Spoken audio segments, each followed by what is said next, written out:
بعيد على بيدرو. بوسكيتس يتعدى بنزيما، يضغط كريم والكرة ترجع من كارلوس بويول.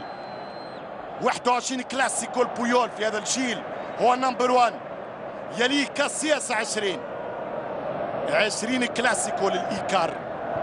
ترجع الكرة في العشرية الأخيرة مرتين فقط الريال ربح في هذا الملعب.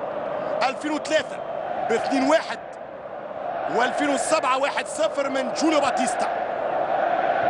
انيستا لتشافي، البويول، لاولا يا بارسا، ميسي، بوسكيتس، ليو، حط الكرة ميسي عن طريق بيدرو 1-2 يقف يتمبوريزي.